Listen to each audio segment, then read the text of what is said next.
Let me ask you something. What would you do if the person who once laughed at you was suddenly standing in the shadow of your success while the whole world finally saw the truth? Would you stay silent, or would you take the chance to reclaim your story in front of everyone who once doubted you? This isn't just Clara's story, it could be yours. Trust me, by the end, you'll feel every heartbeat of this journey. The laughter still rang in her ears, sharp and mocking, even after all these years. It was the kind of laugh meant to crush you, to remind you that you were nothing. Clara had stood there, trying not to let her hands shake, as her then-husband Ethan tossed out the words like a dagger. "That's your new man? Please, Clara, you could do better picking from the line at the DMV." His friends had snickered, the mistress on his arm smiling like she'd already won. Back then, she had smiled weakly, trying to pretend the insult didn't pierce her straight through. Back then, she was still the woman who kept quiet, who folded laundry at midnight while her husband schmoozed clients over champagne, who bit her tongue at every sarcastic jab about her cheap shoes or her quaint little job at the library. But that was before. Before the night she left with nothing but 2 suitcases and the kind of pain that strips you down to the bone. Before the man Ethan laughed at became her partner, her protector, and the mind behind a tech empire worth billions. Before Forbes printed his name in bold black ink as the #1 billionaire under 40 in the entire country. Clara Mayfield had not been born into money. She grew up in a weathered 2-story house on the edge of Des Moines, Iowa. Her father was a machinist, her mother a kindergarten teacher who brought home stacks of construction paper and glue sticks for Clara to make art. Life was modest but warm. She wore hand-me-down coats, learned to cook on a dented stove, and dreamed of seeing the world beyond cornfields and strip malls. At 22, she moved to Chicago for graduate school. That's where she met Ethan Warner. Tall, confident, with the kind of easy charm that could talk a room into anything. He wasn't rich back then, but he carried himself like someone who would be. Clara fell hard. She believed his late-night talks about building an empire together. When he proposed in a candlelit rooftop restaurant, she thought she'd found forever. For the first few years, it was good. Ethan worked long hours in real estate, but he still brought her flowers on Fridays. They rented a small apartment, saved for a house, and talked about kids. But somewhere between his first big deal and his first luxury car, Ethan changed. The little things came first. A comment about how she should dress more modern, a suggestion that she quit her job because it's barely worth your time. Then came the absences, the networking trips that ended with hotel receipts she wasn't meant to see, the lipstick on his collar that didn't belong to her. Clara tried. God, she tried.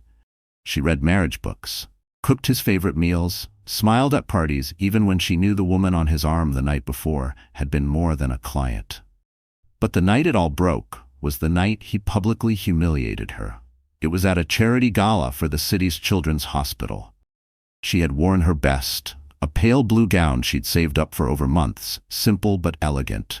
Ethan had arrived late, already flushed from champagne, with a leggy brunette in a dress that looked spray-painted on. Clara watched him introduce the woman to everyone as a close business associate. The way his hand stayed too long on the woman's back told another story. When one of Ethan's buddies, drunk and careless, asked Clara if she'd found herself a rebound yet, she had made the mistake of laughing it off. Ethan had leaned in, smirking, and delivered the line that would echo for years. Her new man? Please. The only thing he'd be good at is fixing her flat tire. They had laughed. She had frozen, and something deep inside her had snapped. She didn't scream. She didn't throw wine in his face like in the movies. She simply left. Slipped out into the cold night air, heels clicking against the marble, and called a cab. By the next afternoon, she was gone. Out of the penthouse, off the credit cards, and out of Ethan Warner's carefully curated life. For months, she floated between small apartments and couch stays with friends. Divorce paperwork came through like a formality. Ethan barely blinked when he signed away the marriage, already flaunting his mistress on social media. She told herself she was fine. She told herself she didn't care. Then, one rainy afternoon in a quiet coffee shop, she met Daniel Reeve. He wasn't flashy, no tailored suit, no Rolex, no smooth rehearsed lines, just a man in a navy hoodie scribbling notes into a weathered notebook, sipping black coffee. She had been hunched over a resume draft, trying to figure out how to re-enter the workforce after years as a corporate wife, when he asked if she needed the outlet by his table. They started talking. At first, it was casual. Books, favorite hole-in-the-wall restaurants, the best way to make scrambled eggs. He never pushed, never pried into the obvious scars she carried. He just saw her. Not the ex-wife of a rising real estate mogul, not a charity gala accessory, just Clara. She learned he was working on a tech startup idea, something about AI-driven logistics for supply chains. He spoke about it with the kind of quiet conviction that made you believe in him. She didn't know much about algorithms or machine learning, but she knew about hard work, about late nights and unshakable belief. And slowly, without her meaning to, she began to hope again. It wasn't until months later, when Ethan happened to spot them together at a farmer's market, that the laughter came. He had been there with the mistress, still the same one, buying overpriced organic honey. He'd spotted Daniel, looked him up and down, and laughed. That smug, cutting laugh. "Really, Clara?" he'd said, loud enough for everyone within 10 feet to hear. "That's your new man? What does he make, minimum wage?" Daniel had only smiled politely, extended his hand, and said, "Nice to meet you." Ethan hadn't shaken it. The mistress had smirked. Clara had walked away without a word, but her cheeks had burned all the way home. She didn't know then, couldn't have known, that the man Ethan had just mocked would one day be worth more than Ethan could dream of. That Forbes would one day put Daniel Reeve on their cover, crowned as the #1 billionaire under 40. And she definitely didn't know that fate was already winding its way toward a moment where Ethan Warner would regret every single word he'd ever said to her. And it would happen in front of the entire world. Chicago in the spring was a city of contradictions. The river shimmered green under the morning sun, while skyscrapers cast long, cold shadows over the bustling streets. It was in one of these glass towers that Daniel Reeve's vision began to take shape. When Clara first stepped into his new office space, she barely recognized the man she'd met in that coffee shop. The hoodie was gone, replaced by a crisp white shirt and tailored slacks.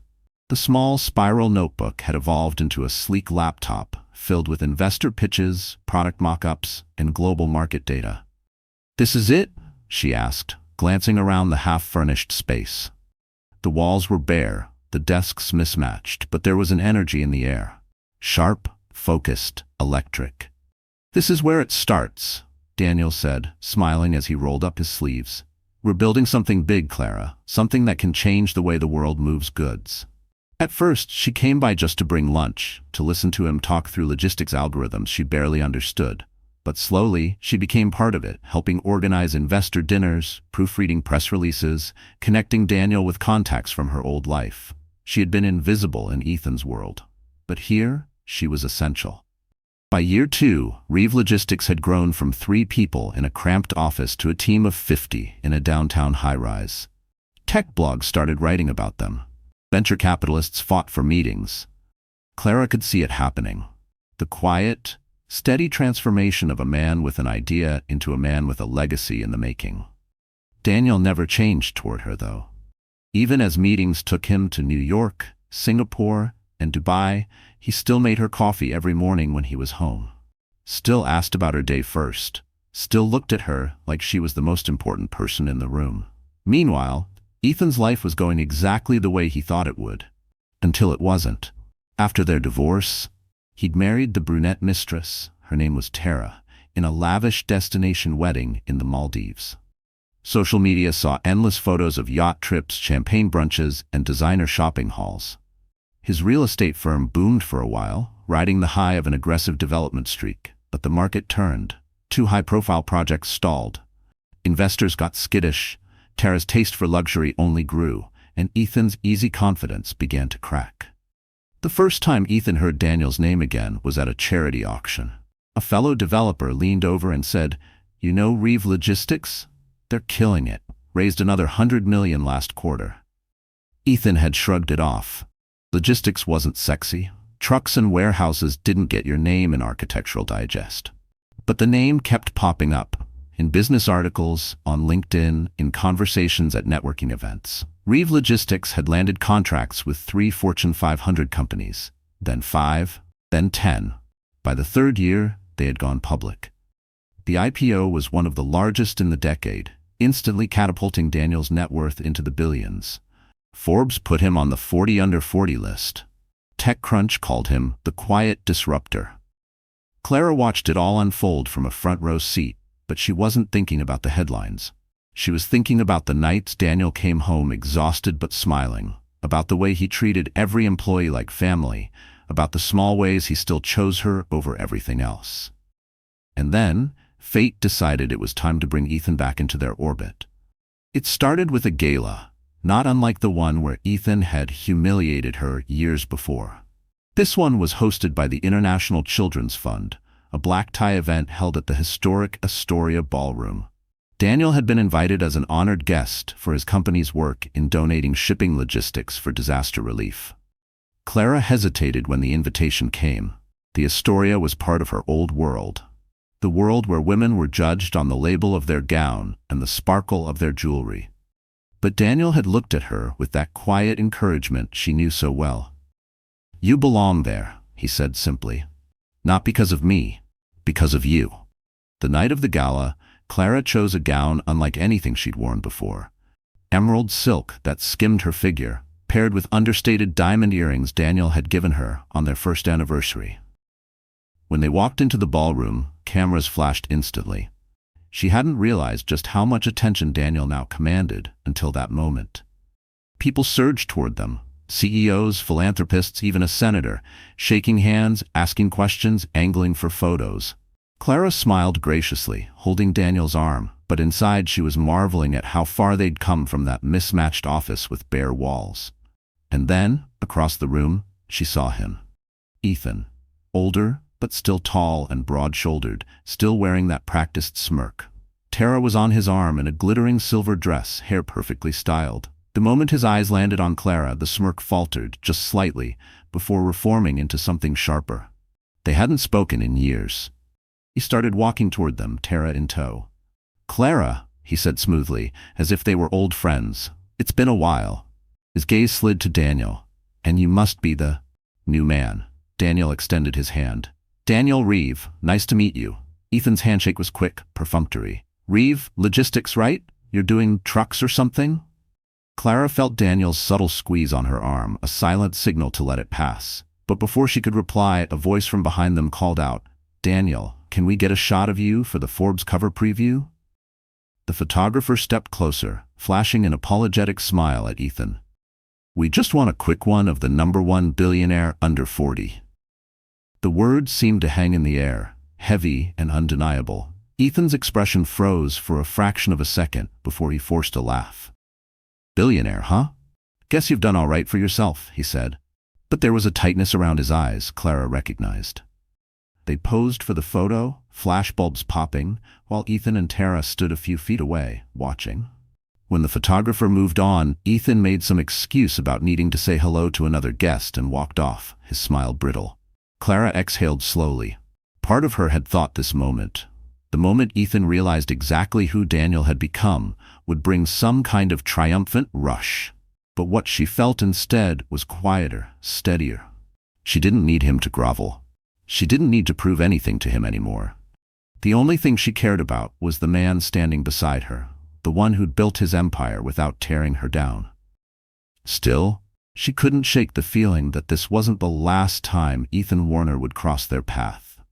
And she was right, because somewhere, in the shadows of that glittering ballroom, Ethan was already plotting.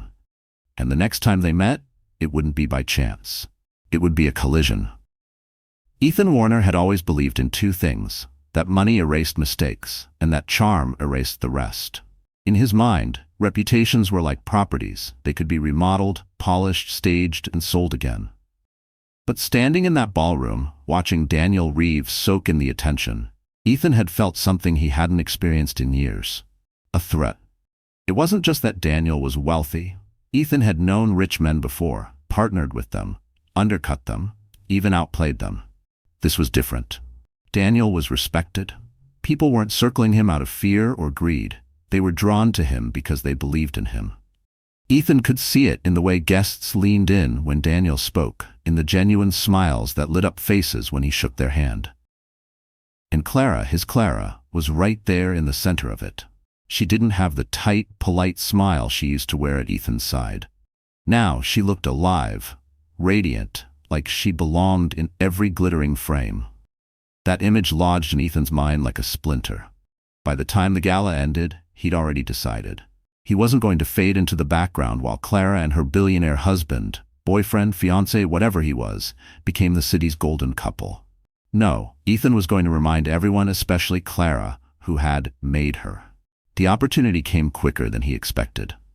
2 weeks later, Ethan received an invitation to the North American Real Estate and Infrastructure Conference, a 3-day summit attended by power brokers from multiple industries. The keynote speaker? Daniel Reeve. The topic: Innovation in Supply Chain Logistics for Large-Scale Urban Development. Ethan's smirk returned. Real estate and logistics might not overlap much on paper, but in the high-stakes world of multi-billion-dollar projects, influence was currency. And Ethan knew just how to spend his.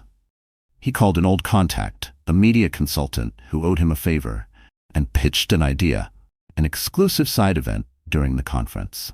A networking dinner for select VIPs hosted by Warner Development.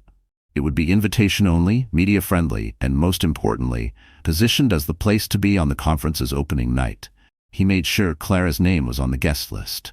When she received the email, Clara showed it to Daniel over breakfast. "It's from Ethan," she said, her voice even but cautious. "He's hosting some kind of dinner."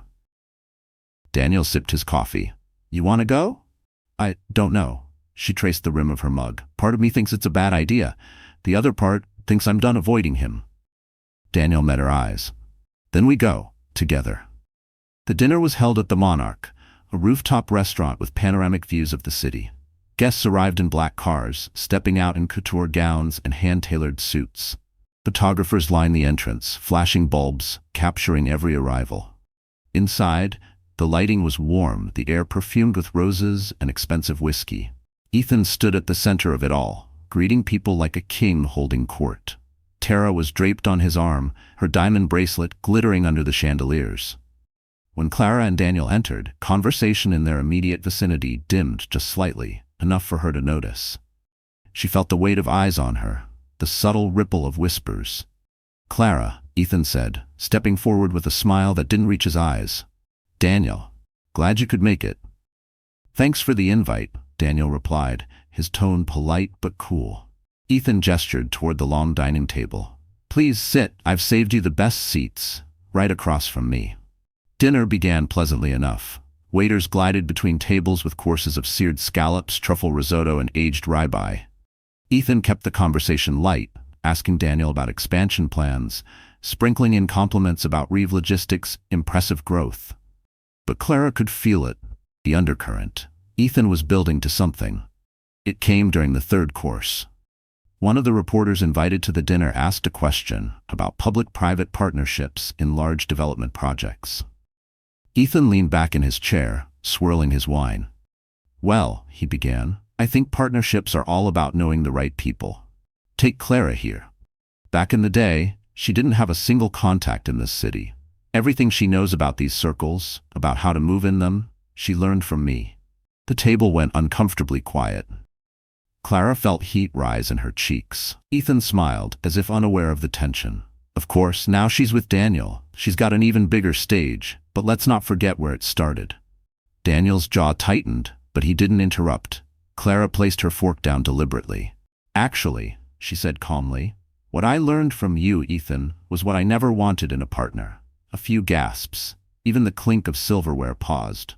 Ethan chuckled, but his eyes had gone hard. "Careful, Clara. People might think you're ungrateful."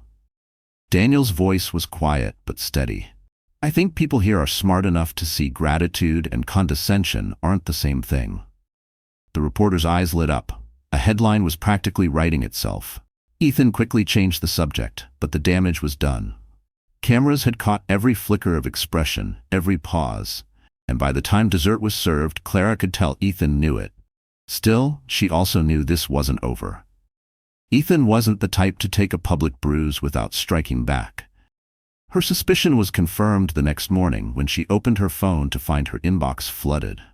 One subject line made her stomach twist.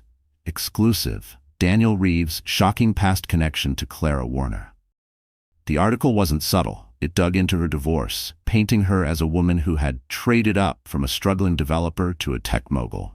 It quoted unnamed sources, implying Daniel's early investors had been swayed more by Clara's social connections than his business plan.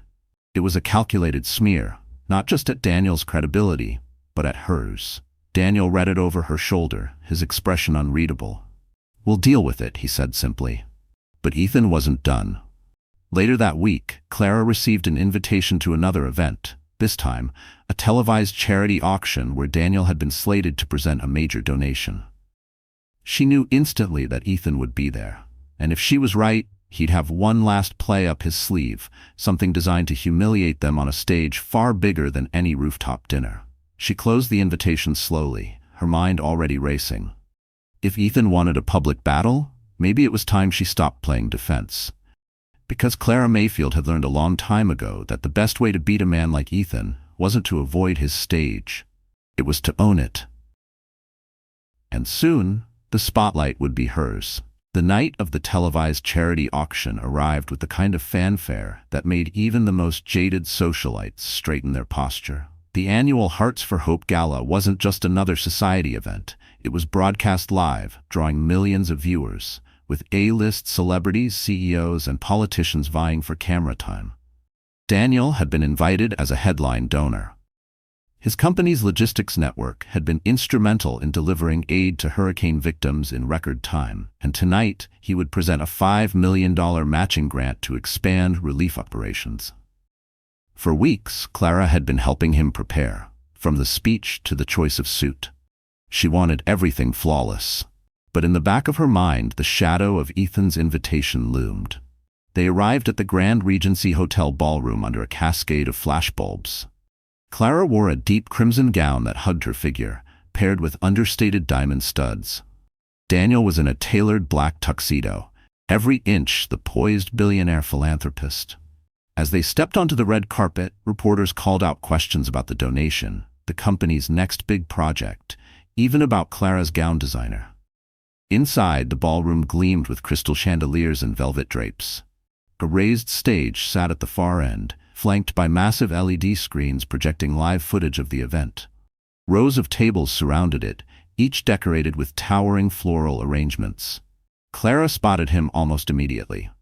Ethan was stationed near the front, Tara by his side in a gold sequined dress. He was laughing with a group of guests, but his eyes flicked toward Clara the moment she entered.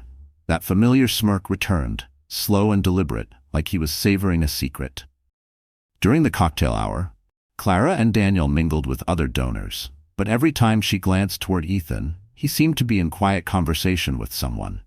A reporter, a cameraman, one of the event organizers. Each time, his gaze would drift toward her, then to Daniel, before returning to whoever he was speaking with.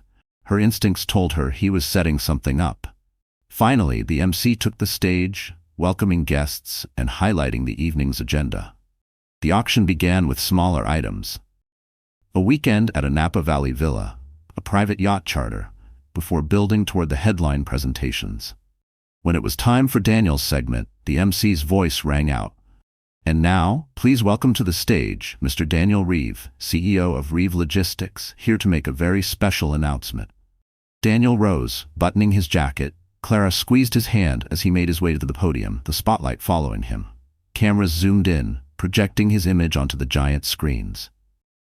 But just as he began to speak, the MC's earpiece crackled, and a stagehand hurried up the stairs, whispering something. The MC's brows lifted in surprise before he stepped forward. "Before we hear from Mr. Reeve," he said, his voice overly smooth, "we have an unexpected guest who'd like to say a few words." The ballroom doors opened dramatically, and Ethan strode in. Clara's chest tightened. "I promise to be brief," Ethan said, already halfway to the microphone. The MC, perhaps caught up in the spectacle, handed it over. Ethan turned to the audience, smiling like a man about to deliver the punchline of a great joke. "Many of you know me as a real estate developer here in Chicago. What you might not know is that I once had the privilege of being married to this lovely woman right here." He gestured toward Clara, and every spotlight in the room seemed to find her at once. Whispers rippled through the crowd. Cameras swung toward her, catching her composed expression. Ethan went on, "I just want everyone to understand the unique path that led us here tonight. You see, Clara used to attend events like this on my arm, and now she's here on the arm of the #1 billionaire under 40. His laugh was soft but dripping with implication. "Talk about an upgrade, right?" A few awkward chuckles. The tension in the room was thick. Clara knew exactly what he was doing, reframing her as someone who climbed her way into wealth through relationships, undermining both her and Daniel's credibility. Daniel stepped forward, his voice steady. "Are you finished, Ethan?" But before Ethan could reply, Clara rose from her seat and began walking toward the stage. The cameras tracked her every step. She reached the podium, placed a hand on Daniel's arm, and turned to the audience. "It's true," she said, her voice calm but carrying through the ballroom. "Ethan and I were married once, and I'm grateful for that, because it taught me exactly what I deserved and what I didn't." A murmur spread. She continued, "When I met Daniel, he wasn't a billionaire. He wasn't even close, but he was kind. He respected me, and he built everything you see today through vision and hard work, not through tearing others down." Daniel's eyes softened as she spoke. Clara's tone sharpened just slightly. "So if anyone wants to call that an upgrade, I won't argue. But the real upgrade was finding a partner who values people over power." The applause started in one corner of the room, then grew until it filled the space. Ethan's smirk faltered. The MC, sensing the tide, quickly reclaimed the microphone. "And now let's return to the reason we're here. Daniel Reeves' incredible generosity." Daniel delivered his prepared remarks without missing a beat, announcing the $5 million matching grant to thunderous applause. Clara returned to her seat, her pulse still racing but her head high.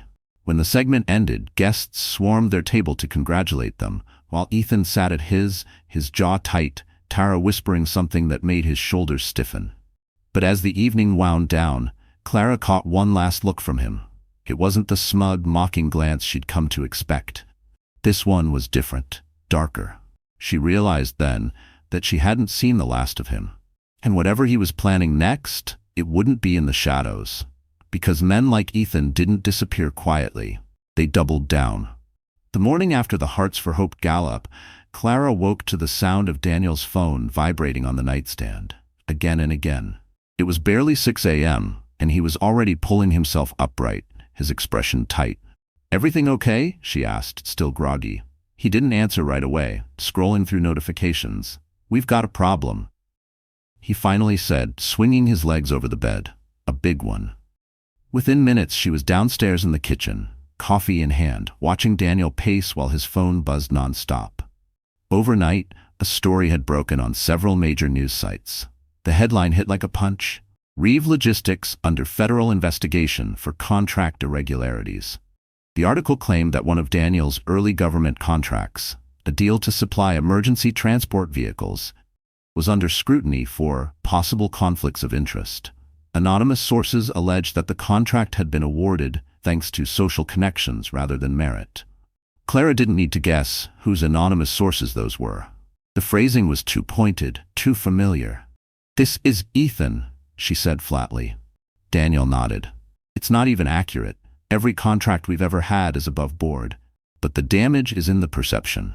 If investors get spooked, our stock could tank before I have a chance to explain." By mid-morning, cable news was running the story in rotation. Stock tickers at the bottom of the screen showed Reeve Logistics sliding 5%, then 7%. Reporters camped outside their downtown headquarters. Daniel's legal team moved fast, issuing statements, requesting meetings with the Department of Transportation, but the momentum of the smear was already rolling downhill. Then came the second blow. Two key investors, both of whom had been circling a major expansion deal, abruptly pulled out, citing concerns about reputational risk. It wasn't a coincidence. Clara recognized one of the names from Ethan's real estate donor circles. He'd poisoned the well. By the end of the week, Reeve Logistics' market cap had dropped nearly $1 billion. Staff at headquarters whispered in hallways, eyes darting to Clara as if she might be the answer to every unspoken question. Daniel kept his composure in public, but at night, Clara saw the strain. He'd sit at his desk long after midnight, lit only by his laptop screen, going over contracts line by line, searching for any chink Ethan could twist into a weapon. Clara hated seeing him like that. The man who had once built something from nothing, now fighting to keep vultures from tearing it apart. And the worst part? She knew Ethan was enjoying every second. She was proven right when a thick envelope arrived by courier one afternoon. Inside was a single printed photo. It was from years ago, a candid shot of Clara at a networking event during her marriage to Ethan. She was smiling, a champagne flute in her hand, standing beside a state transportation official. Scrawled across the bottom in red marker were the words, "Nice to see some things never change." There was no signature. There didn't need to be. Clara's hands shook, not from fear, but from fury. Ethan wasn't just trying to hurt Daniel's company. He was trying to rewrite history, to paint her as the same powerless woman he could humiliate at will. The following Monday, Daniel had to appear before a closed-door committee to answer questions about the contract. Clara stayed home, watching the markets, fielding texts from concerned friends, ignoring the vicious chatter online. When Daniel returned that evening, he looked exhausted. "They're not bringing charges," he said, "but the investigation will stay open for now, which means every deal we try to make is going to have a shadow over it until this is cleared." Clara reached for his hand. "We'll get through this." But that night, lying awake, she realized something. Waiting for the truth to clear their name wasn't enough. Ethan wasn't going to stop. Every day they played defense, he was on offense. And in her gut, she knew the only way to protect what they'd built was to flip the game entirely. She started quietly. She called an old friend from her library days, now working as a researcher for a major investigative podcast. She asked about digging into Warner Development, Ethan's company. Public records, old lawsuits, contract filings. The friend hesitated. "Are you sure you want to open that box?" "I'm sure," Clara said. "Ethan thinks he's the only one who can pull strings. Let's see how he likes it when the curtain gets pulled back on him." Within days, she had a file in her inbox. It was just the beginning. Old zoning disputes, over-budget projects, suspicious shell companies tied to offshore accounts. Nothing explosive yet, but enough to know there were cracks in Ethan's marble facade. Meanwhile, the pressure on Daniel grew. A planned appearance on a morning business show was canceled due to the ongoing investigation. One of their biggest clients postponed renewing a contract, saying they wanted to monitor the situation. One evening, as they sat on the couch in the dim light, Daniel finally let his guard down. "I hate that you're getting dragged into this," he said. "I built this company to be bulletproof. I thought if I kept my head down, focused on the work, people would see that. But I underestimated how far someone like Ethan would go." Clara turned to face him. "Then maybe it's time we stop underestimating me." He frowned slightly. "What do you mean?" "I mean, I know Ethan's playbook. I've lived it. And if he wants a public war, I'm not going to sit on the sidelines while he tries to destroy you." Daniel studied her for a long moment, then nodded. "Okay. But if we do this, we do it smart." For the first time in days, Clara felt a spark of something other than dread. The next morning, she called her contact again. "Let's talk about the shell companies," she said. Because Clara Mayfield had spent years being underestimated, first by Ethan, then by the circles that whispered behind her back. But those years had also taught her how to listen, how to read between the lines, how to connect dots others ignored. And now, with Daniel's empire on the line, she wasn't just going to defend it. She was going to burn Ethan's game to the ground. And when she did, the whole world would be watching. The file Clara had received from her friend was a spiderweb. Lines connecting shell companies, overseas accounts, and suspicious property transfers. But in the middle of that web, one particular name kept popping up: Northview Holdings. On paper, it was an innocuous investment group based out of the Cayman Islands. In reality, Clara's friend explained, it appeared to be a holding company that funneled money into multiple Warner Development projects. The strange part? The timeline. Some of the biggest transfers happened years before Ethan had the kind of capital to fund those deals himself. Where would he get that kind of money back then? Clara asked. Her friend lowered her voice, even though they were alone on the call. That's the thing. Some of those transfers match patterns we've seen in cases involving bribery and illegal lobbying. I can't say for sure without deeper digging, but if this were to come to light, it could blow up his entire career. Clara sat back in her chair, her mind racing. Ethan had built his reputation on being self-made, the golden boy who turned grit into skyscrapers. If this was true, that entire image was a lie. For the first time since Ethan's smear campaign had begun, Clara felt the balance shift. She had something he couldn't explain away with charm or half-truths. But she also knew she had to be careful. If she mishandled it, he'd spin it as a personal vendetta. This had to be strategic, timed perfectly, backed by undeniable proof. That night, she told Daniel everything. They sat at the dining table, the city lights stretching out beyond the windows. Daniel listened silently, his fingers steepled under his chin. This could destroy him, Clara said. Not just publicly, but legally. Daniel nodded slowly. It could also blow back on us if it looks like we're the ones leaking it. And Ethan won't hesitate to paint you as some bitter ex-wife out for revenge. I know, she said. That's why I'm not rushing this. But if we can connect this to a specific illegal deal. Daniel finished the thought. We hit him where it hurts most, his credibility, and once that's gone, everything else collapses. For the next week, Clara worked quietly behind the scenes. She contacted former Warner Development employees, assistants, accountants, site managers. Most were hesitant, but a few agreed to talk off the record. One conversation changed everything. A retired project manager named Luis remembered a high-profile development from 8 years ago, the Kensington Towers project. Warner Development had landed the contract despite being the smallest bidder. Luis claimed that Northview Holdings had made a large, unexplained consulting payment to a city council member just weeks before the vote. I didn't stick around after that, Luis admitted. Didn't want my name anywhere near it. But if you can find the council meeting records and the payment logs, you'll have your smoking gun. Clara thanked him, her heart pounding. She dug into public archives, cross-referencing dates and amounts. And there it was, buried in a PDF of a quarterly financial disclosure from the council member's office. A $750,000 consulting fee from Northview Holdings. It was the missing piece. She knew Ethan would recognize her fingerprints on this if it came out immediately. So she made a choice that surprised even herself. She wouldn't be the one to break the story. Instead, she reached out to an investigative journalist known for exposing corporate corruption. She sent only enough to pique interest, a few public documents, a timeline, and the tip about Kensington Towers. Within days, the journalist replied, "Following up, we've got something big here. Give us 2 weeks." Those 2 weeks were a test of patience. Daniel was still fighting to stabilize the company's stock price.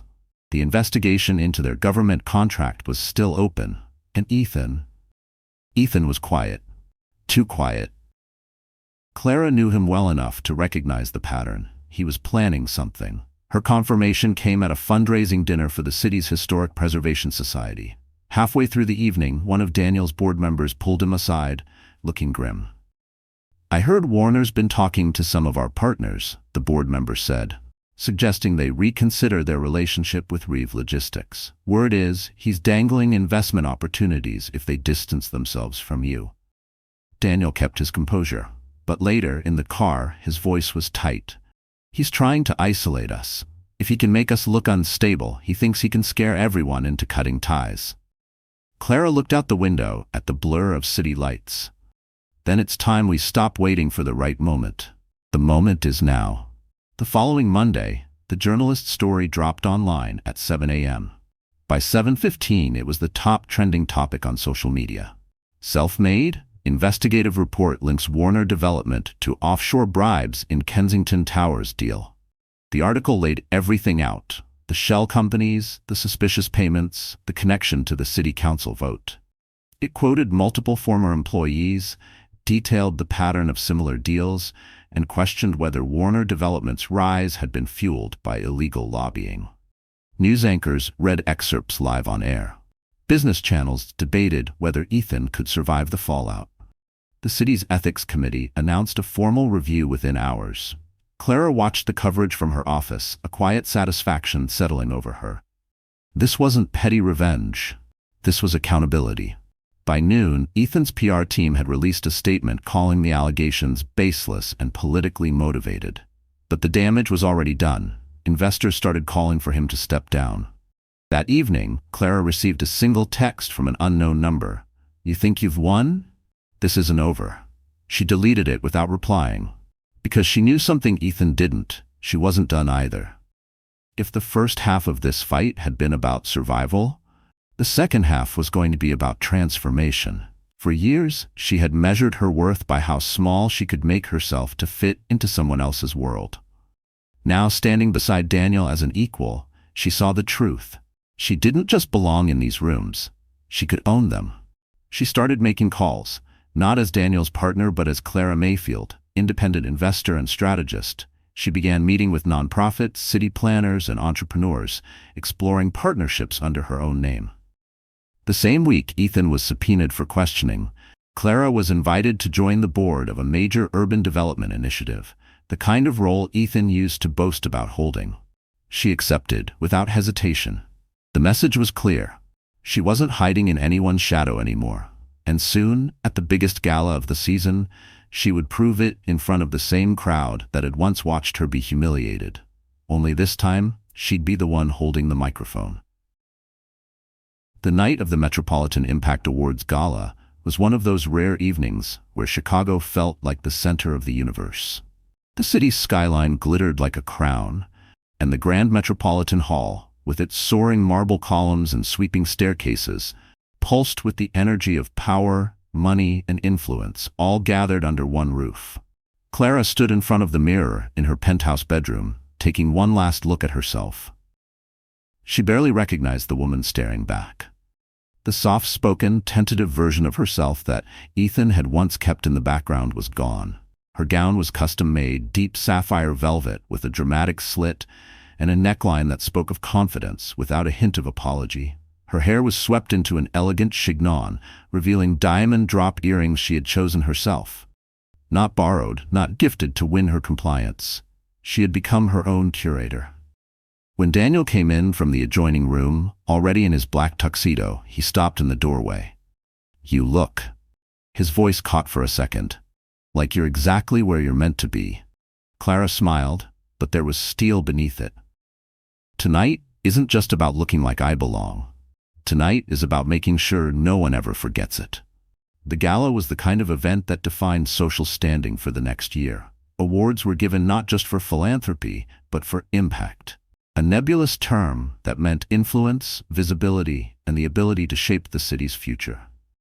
Daniel was there to present a major award. Clara was there as an honoree herself, recognized for her work on the urban development initiative she had joined just weeks before.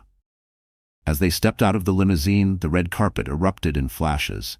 Reporters shouted questions, microphones extended toward them. Clara answered easily, her voice steady, her smile warm but commanding. Inside, the air was thick with the scent of roses and champagne.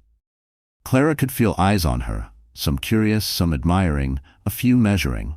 But she walked with her head high, Daniel at her side, the picture of a power couple who were equals in every way. And then she saw him, Ethan. He was across the room, engaged in animated conversation with two men Clara recognized as city council members. His suit was immaculate, his hair perfect, but there was something in his posture, a stiffness, that told her he was still reeling from the investigation. Their eyes met briefly. His smirk returned, but it didn't have the same easy arrogance it once did. There was tension there, wariness. Dinner passed in a blur of speeches and applause. Clara's category was near the end of the program. When the MC finally announced, "Please welcome Clara Mayfield to the stage," the room erupted in polite clapping, with a few genuine cheers from her allies. She walked to the podium with deliberate grace, the hem of her gown gliding over the stage. Cameras followed her every step, projecting her image onto two massive screens. "Thank you," she began, her voice carrying effortlessly through the hall. When I first moved to this city, I didn't know a single person in a room like this. I didn't have the right connections, or the right last name, or the kind of confidence it takes to stand here tonight.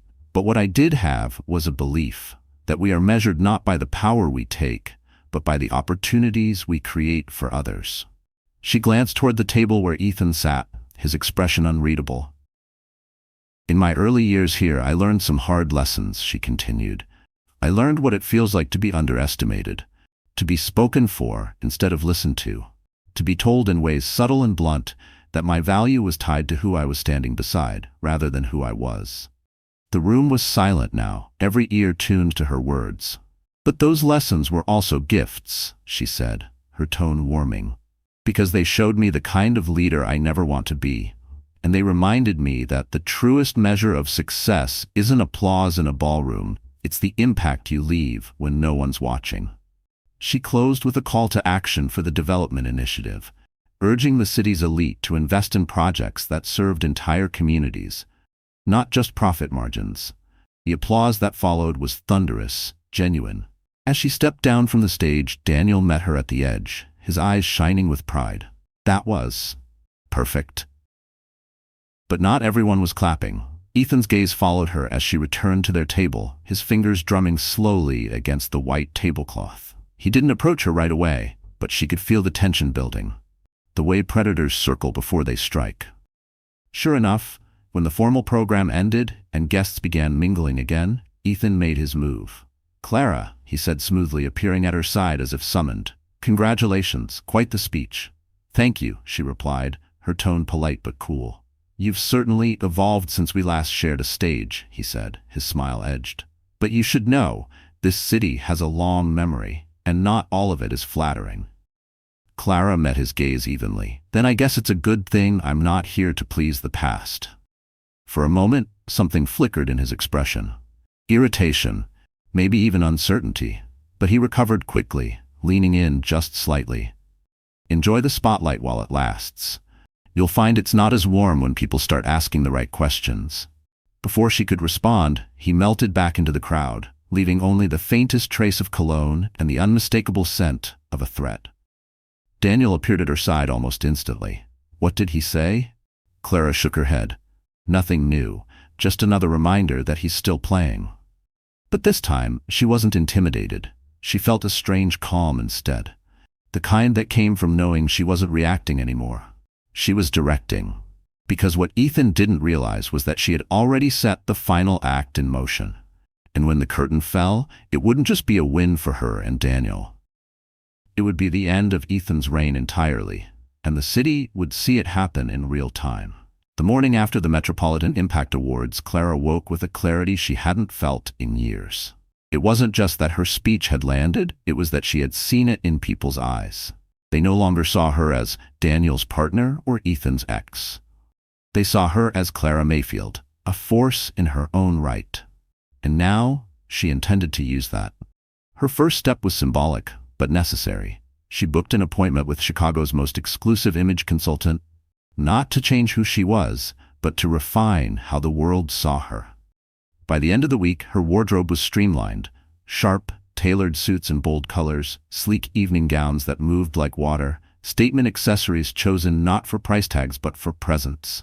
Her hairstylist updated her look to a soft, modern wave she could wear in the boardroom or on a red carpet. It wasn't vanity, it was armor. Meanwhile, behind closed doors, Clara began laying the groundwork for the strike that would end Ethan's game once and for all. She met with the investigative journalist who had exposed the Kensington Towers scandal. Together, they mapped out the next phase, a deeper dive into Warner Development's financial practices, this time with a focus on active projects. The journalist leaned over the table in their quiet cafe booth. "You're sure you want to go public with this? It'll make you a direct target." Clara's answer was steady. "He already made me one. The difference now is, I'm ready for it." Through her contacts on the Urban Development Board, Clara learned of a high-profile waterfront project Ethan was bidding on, a billion-dollar contract that would cement his comeback if he landed it. She also learned that his bid was backed by questionable financing, routed through a chain of companies suspiciously similar to Northview Holdings. If she could bring that to light at the right moment, in the right forum, Ethan's credibility wouldn't just take another hit, it would collapse entirely. Timing would be everything. Her opportunity came when the city announced a public forum to discuss the waterfront project's environmental and economic impact. Stakeholders, journalists, and community leaders would all be present. So would the competing bidders, including Ethan. Clara knew this was the stage she'd been waiting for.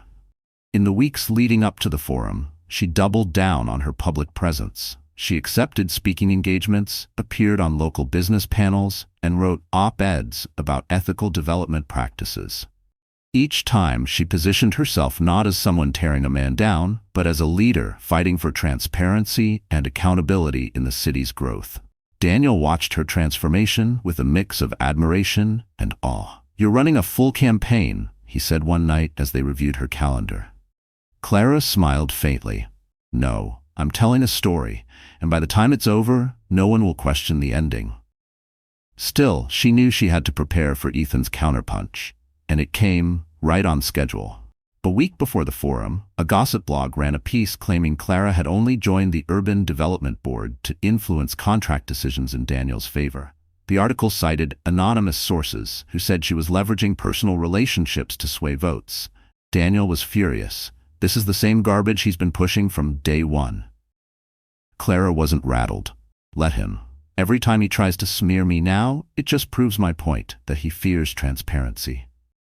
She responded with a calm, factual statement, emphasizing her commitment to ethical practices and inviting the public to attend the forum themselves.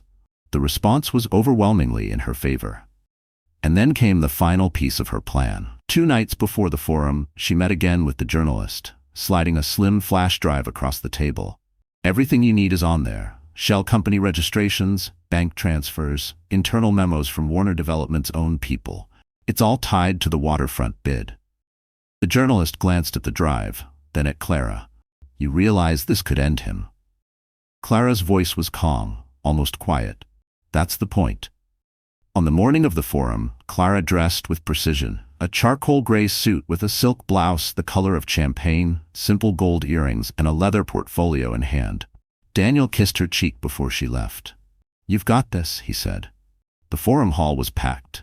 Cameras lined the back wall, ready to broadcast the proceedings live. The moderator opened with prepared remarks before inviting each bidder to present their case. Ethan went second. He took the stage with his trademark confidence, walking the audience through glossy renderings of luxury condos, boutique shops, and green spaces. His tone was polished, his pitch designed to charm. But as Clara watched from her seat, she noticed the small tells, the tightness in his jaw, the way he avoided eye contact with certain city officials. He knew she was there.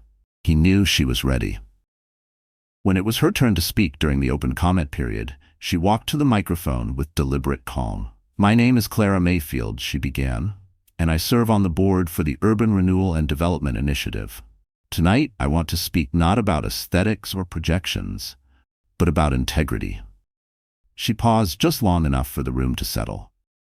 "In recent weeks, I've reviewed public and financial records related to the current bids for the waterfront project. One of those bids, submitted by Warner Development, is supported by a funding structure routed through offshore shell companies with no transparent ownership, a structure strikingly similar to one previously linked to illegal payments in the Kensington Towers deal." The ripple through the audience was instant. Ethan's head snapped toward her, his expression darkening. "I am not here to pass judgment," Clara continued. "I am here to ask that we hold every bidder to the highest standard of transparency, that we remember this city's future should not be built on shadowed deals and hidden accounts, but on open, honest partnerships." By the time she returned to her seat, the journalist had already slipped out of the room. She knew what that meant. The story would break before the night was over. Ethan approached her in the hallway during the recess, his smile tight. "You've made your point," he said, low enough for only her to hear. "But you've also made an enemy you can't control."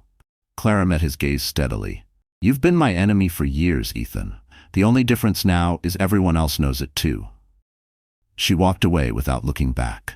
That night, as the forum coverage replayed on every local channel, the journalists' new exposé went live. By midnight, Warner Development's bid had been suspended pending investigation.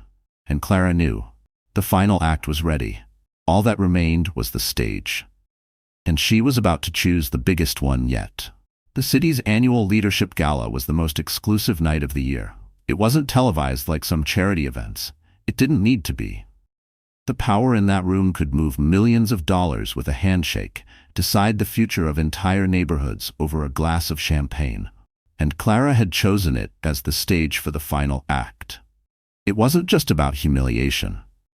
She wanted Ethan's fall to be absolute, witnessed by the very people whose respect he craved. Tonight would make sure no door opened for him again. 2 weeks after the forum, invitations to the gala had gone out, and Clara knew Ethan would attend. He couldn't resist a room like that, even under investigation. The whispers around him were already loud, but he was too arrogant to imagine they could drown him out completely. Clara arrived with Daniel, stepping into the marble foyer under the warm glow of crystal chandeliers. She wore a black silk gown with an asymmetrical neckline and a sweeping train, sleek, modern, commanding. Daniel's arm was steady around her waist, but he didn't need to say a word. He knew exactly what she intended to do tonight. The ballroom hummed with polite conversation. Waiters floated by with champagne flutes, and a jazz trio played softly near the stage. Clara spotted Ethan almost immediately, working the room with his signature smile, though his shoulders were tighter than she remembered. They made eye contact. He smirked. She smiled back, but this time her smile was a challenge. Midway through the evening, the program began. Awards were handed out, speeches made. The final segment of the night was a panel discussion on the future of urban development. Both Clara and Ethan had been invited as panelists alongside other leaders. It was the perfect setup, and she'd made sure of it by confirming her spot weeks ago. The panel was held on a raised stage, the audience seated at round tables facing them. The moderator began with polite, scripted questions about sustainability, innovation, and community impact. Ethan answered with his usual charm, sprinkling in half-truths about Warner Development's commitment to transparency. Clara waited, letting him speak first. She wanted him comfortable, confident, unaware that the trap was already closing. Then the moderator turned to her. "Miss Mayfield, given your recent work on the Urban Renewal Board, how do you see the role of ethical oversight in major development projects?" Clara leaned forward slightly, her voice clear and measured. "I believe oversight isn't a barrier to progress. It's the foundation for lasting growth. Without transparency, you can build the tallest tower in the city, but its foundation will still be made of sand." A murmur of agreement passed through the crowd. She continued, "We've seen what happens when deals are made in the shadows. Promises to communities are broken, resources are misused, and sometimes those shadows hide more than just bad planning. They hide corruption." The word hung in the air like a strike of thunder. The audience stilled. Ethan's eyes narrowed. Clara didn't look at him yet. Instead, she turned back to the moderator. "In fact, the recent investigation into the waterfront bid is a perfect example. When offshore shell companies funnel millions into a project without clear ownership, we have to ask why, who benefits, and who pays the price." Ethan spoke up sharply. "With respect, these are unproven allegations." She cut him off, her tone calm but firm. "They're not unproven, Ethan. The records are public. Bank transfers, corporate registrations, all there for anyone who cares to look. The fact that your company used nearly identical structures in the Kensington Towers deal, which is already under investigation for bribery, raises serious questions." Gasps scattered through the audience. A few heads turned toward Ethan, their expressions shifting. Clara let the silence stretch before delivering the final blow. "This city deserves better than backroom deals and financial smokescreens. It deserves leaders who answer questions instead of dodging them. So I'll ask you directly, here and now, in front of our peers, will you disclose the full list of Warner Development's offshore financial interests?" Ethan's jaw tightened. "I will not dignify." "Then I think your answer is clear," Clara said, her voice steady, unflinching. The moderator tried to smooth over the tension, but the damage was done. The energy in the room had shifted. Guests leaned toward each other, whispering. A few took out their phones, no doubt searching for the articles that had circulated in the wake of the forum. When the panel ended, applause was polite but subdued. Ethan left the stage quickly, his smile brittle. Clara, on the other hand, was surrounded almost immediately. City officials congratulated her on her courage. Journalists asked for follow-up interviews. In the corner of her eye, she saw Ethan at the bar, shoulders hunched, speaking in clipped tones to Tara. For the first time, he looked small in a room he once owned. Daniel joined her, his expression proud. "You just ended him," he murmured. "Not yet," Clara said quietly. "But by tomorrow morning, he'll wish I had." She was right. The next day, the panel footage went viral. Snippets of Clara confronting Ethan were shared across social media with captions like "Queen Energy" and "This is how you handle a corrupt man." Local news stations replayed the exchange, framing it as a turning point in the city's business culture.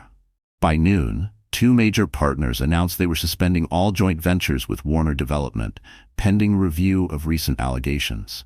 A third canceled outright. That evening, the city's ethics committee released a statement. Warner Development's executives, including Ethan Warner, were to be subpoenaed for a public hearing on financial misconduct. Daniel poured 2 glasses of champagne when the news broke. "To you," he said, handing her one. Clara clinked her glass against his. "To us, and to never letting anyone write our story for us again." She took a sip, the bubbles sharp and bright on her tongue. She didn't just feel victorious, she felt free. But she also knew there was one last thing she needed to do. Not for the city, not for the media, but for herself. She would look Ethan in the eye one final time. Not to gloat, but to close the chapter completely. And she already knew exactly when and where it would happen. The public hearing was set for a crisp Friday morning in late October. The City Hall steps were swarming with reporters, their breath fogging in the cool air, cameras poised for the moment Ethan Warner would arrive. Clara wasn't required to be there. She wasn't testifying. She had already given her statement to the ethics committee privately. But this wasn't about obligation. This was about ending it on her terms. She arrived alone, dressed in a camel-colored coat over a navy sheath dress, her hair in a sleek twist. The click of her heels on the stone steps was steady, unhurried. Daniel had offered to come with her, but she'd declined. This was something she needed to face without anyone at her side. Inside the chamber, the air buzzed with anticipation. The long wooden table at the front was lined with committee members, their nameplates gleaming under the overhead lights. Rows of seats behind them were filled with journalists, city staff, and members of the public. Ethan arrived a few minutes later, flanked by 2 lawyers. His suit was immaculate, his tie perfect, but there were dark shadows under his eyes. When his gaze swept the room and landed on Clara, there was no smirk, no charm, just recognition. The proceedings began. Committee members took turns asking pointed, precise questions about Warner Development's offshore accounts, the Kensington Towers payments, and the waterfront bid. Ethan's answers were evasive at first, polished and confident, but as the evidence was read into the record, the bank transfers, the shell company registrations, the memos from his own staff, the veneer began to crack. One committee member leaned forward. "Mr. Warner, are you prepared to provide a full accounting of these financial structures today?" Ethan's lawyer interjected, requesting to submit written responses at a later date. The chairwoman denied the request. The room was silent, except for the faint scratching of a reporter's pen. For the first time, Clara saw Ethan hesitate. His fingers tapped lightly against the table. He glanced at his lawyers, then back at the committee. "We'll have to review these documents before." The chairwoman cut him off. "The documents are in front of you now. You have been given every opportunity to explain these transactions. Your continued refusal will be noted."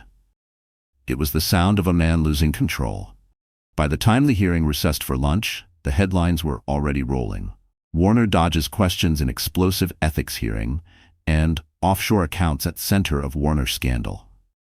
Clara stepped outside into the cool sunlight. She expected to feel triumphant, but instead she felt lighter, as if a weight she'd carried for years had finally shifted off her shoulders. That's when she saw him. Ethan had slipped out a side door, away from the main press cluster. For a moment, they stood a few yards apart, just looking at each other. He walked toward her slowly. "You've made your point," he said, his voice lower than she remembered. Clara held his gaze. This was never about making a point. It was about the truth. He gave a short, humorless laugh. "And now? You've ruined me. Is that what you wanted?" She shook her head. "What I wanted was for you to stop hurting people just because you could. If that ruins you, that's on you, not me." For a flicker of a moment, his shoulders sagged. She wondered if this was the first time in years he'd been forced to stand without the armor of his image. "Goodbye, Ethan," she said simply. She turned and walked away, not looking back. That evening, Daniel met her at their apartment with takeout and champagne. They ate at the dining table, the city lights stretching out around them. "To the end of it," Daniel said, raising his glass. Clara clinked hers against his. "To the beginning of something better." In the weeks that followed, Warner Development's contracts were frozen. Ethan resigned as CEO under pressure from his board. Multiple agencies opened formal investigations. The man who had once been the darling of the city's development scene became its cautionary tale. Meanwhile, Clara's world expanded. Her work with the Urban Renewal Board gained national attention, leading to speaking invitations from other cities. She and Daniel began a joint initiative to support small local contractors, the kind often pushed out by massive shady deals like Ethan's. And in quiet moments, Clara allowed herself to feel proud. Not just because she had won, but because she had done it without becoming like the man she fought against. On a snowy evening in December, she attended a ribbon cutting for a community housing project she had championed. As she stood beside Daniel, watching families step into their new homes, she felt the hum of joy and possibility in the air.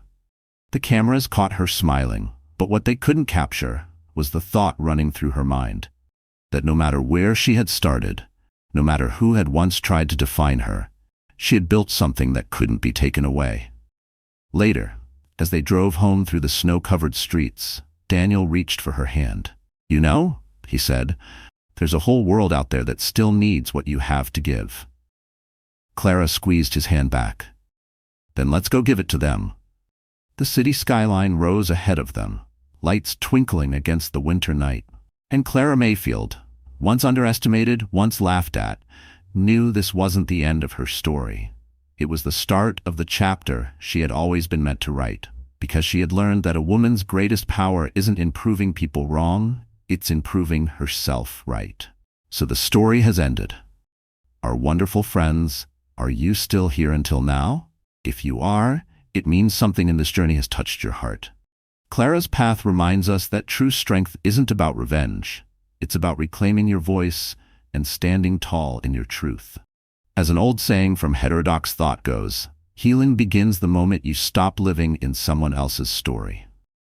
Life will hand you battles, and sometimes the greatest victory is walking away free, with your dignity intact and your purpose clear.